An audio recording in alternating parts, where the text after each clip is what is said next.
حبیب اللہ والصلاة والسلام عليك يا نبي الله وعلى آلك وأصحابك يا نور الله.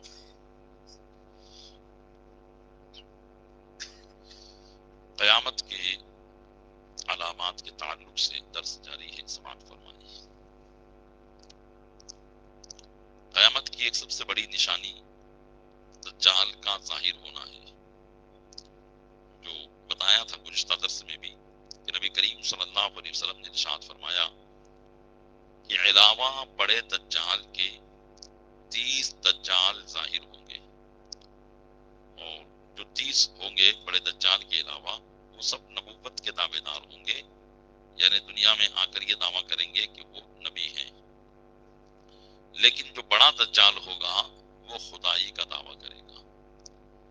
تو یہ بھی قیامت سے پہلے پہلے ظاہر ہوگا کہ 40 دن میں حرمین طیبین کے علاوہ تمام روئے زمین کا گشت کرے گا، یعنی مدینہ منورہ اور مکہ مکرمہ کے علاوہ پوری زمین پر یہ گھوم لے گا 40 دن میں.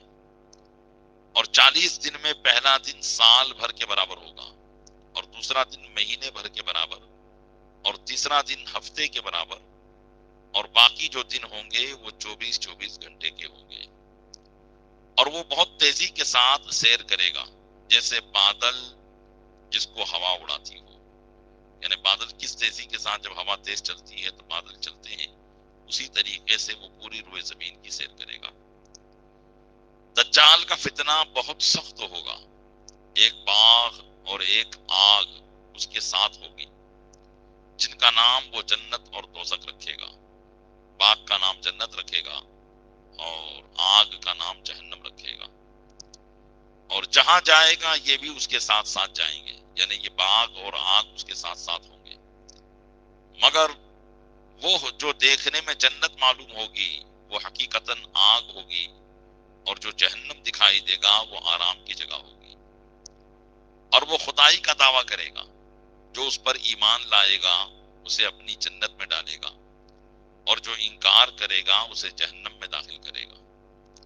مردے جلائے گا، یعنی مرو ہوں کو بھی زندہ کر دے گا. زمین کو حکم دے گا تو زمین سبزہ اگائے گی، یعنی زمین جو بنجر زمین پڑی ہوگی اسے حکم دے گا تو وہ زمین بالکل ہری بھری ہو جائے گی. آسمان سے پانی بھی برسائے گا، اور ان کے جانور لمبے چوڑے خوب تیار اور دودھ والے ہو جائیں گے. اور ویرانے میں جائے گا تو وہاں کے دفینے، یعنی دفن کیے ہوئے مال جو ویرانوں میں ہوتے ہیں، وہاں کے دفینے شہد کی مکھیوں کی طرح دل کے دل اس کے ساتھ ہو جائیں گے. اسی قسم کے بہت سے شعبدے دکھائے گا، اور حقیقت میں یہ سب جادو کے کرشمے ہوں گے اور شیاطین کے تماشے، جن کو حقیقت سے کچھ تعلق نہیں ہوگا.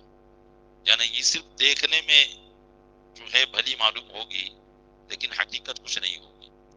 اسی لیے اس کے وہاں سے جاتے ہی لوگوں کے پاس کچھ نہ رہے گا. یعنی جو لوگ اس پر ایمان لائیں گے تو وہ اسے مال و مال کر دے گا. ان کے جانور مسلمانوں کے جانوروں کے بنسبت بہت موٹے تازے اور اچھے ہوں گے، ان کے پاس مال بھی ہوگا، لیکن یہ سب جادو ہوگا.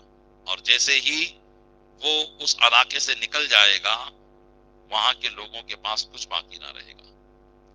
حرمین شریفین میں جب جانا چاہے گا تو فرشتے اس کا منہ پھیر دیں گے. مکہ مکرمہ اور مدینہ منورہ میں بھی وہ داخل ہونے کی کوشش کرے گا، لیکن جب وہ کوشش کرے گا تو فرشتے اس کا منہ وہاں سے موڑ دیں گے. البتہ مدینہ طیبہ میں 3 زلزلے آئیں گے کہ وہاں جو لوگ بظاہر مسلمان بنے ہوں گے اور دل میں کافر ہوں گے، اور وہ جو علم الہی میں دجال پر ایمان لا کر کافر ہونے والے ہیں، ان زلزلوں کے خوف سے شہر سے باہر آ جائیں گے اور دجال کے فتنے میں مبتلا ہوں گے.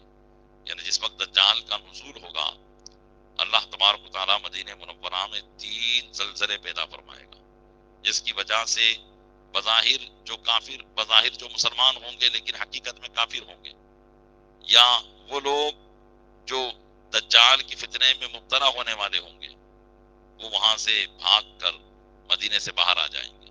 اور پھر دجال کی فتنے میں مبتلا ہو جائیں گے۔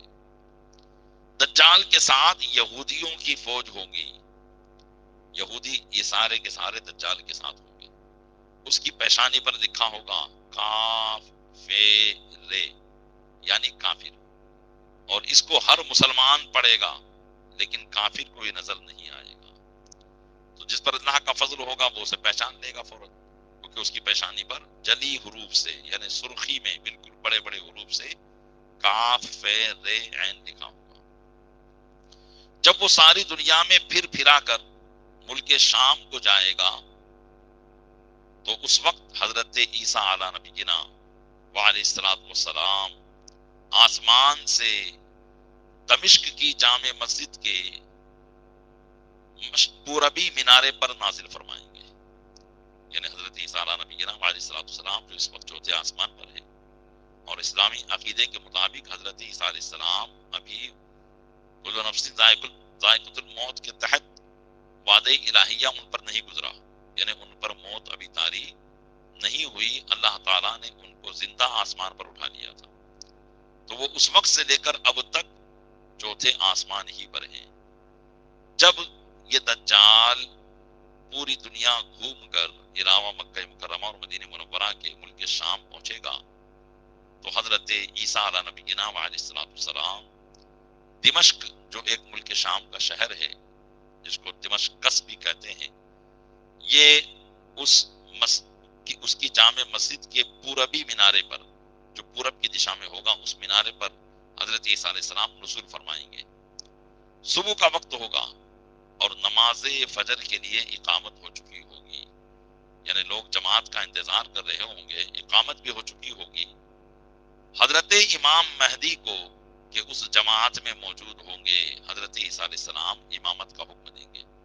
حضرت امام مہدی بھی ظاہر ہو چکے ہوں گے اور وہ بھی دمشق کی جامع مسجد میں پہنچ چکے ہوں گے، اور وہ بھی اس جماعت میں شامل ہوں گے جو فجر کی جماعت کا انتظار کر رہے ہوں گے۔ تو حضرت عیسیٰ علیہ نبینا علیہ السلام حضرت امام مہدی کو حکم دیں گے کہ وہ امامت کریں، لہذا حضرت امام مہدی رضی اللہ تعالیٰ عنہ سب کو نماز پڑھائیں گے، اور وہ لعین دجال حضرت عیسیٰ علیہ السلام کی سانس کی خوشبو سے پگھلنا شروع ہوگا، یعنی حضرت عیسیٰ علیہ السلام جیسے جیسے سانس لیں گے آپ کی سانس کی خوشبو پھیلتی جائے گی، اور وہ دجال جیسے آپ کی سانس کی خوشبو سونکھے گا پگھلنا شروع ہوگا۔ حدیث پاک میں آتا ہے کہ ایسے پگھلے گا جیسے پانی میں نمک گھلتا ہے، کہ پانی میں نمک ڈال دو تو کچھ پتا نہیں چلے گا نا، بس ایسے ہی وہ پگھلنا شروع ہو جائے گا، اور ان کی سانس کی خوشبو حد بصر تک پہنچے گی، یعنی حضرت عیسیٰ علیہ السلام کی سانس کی خوشبو وہاں تک جائے گی جہاں تک آپ کی نگاہ جائے گی، اتنی دور تک آپ کی سانس کی خوشبو پہنچے گی۔ وہ بھاگے گا آپ کی سانس کی خوشبو کو سن کر، تو حضرت عیسیٰ علیہ نبینا علیہ السلام اس کا پیچھا فرمائیں گے اور پھر اس کی پیٹھ میں نیزہ ماریں گے جس سے وہ جہنم واصل ہوگا، اور اس طریقے سے تمام لوگ دجال کے فتنے سے محفوظ ہو جائیں گے۔ یہ بھی قیامت کی بڑی نشانیوں میں سے ایک نشانی ہے جو ضرور ہوگی، اور اس پر بھی ایمان رکھنا تمام مسلمانوں کے لیے ضروری ہے۔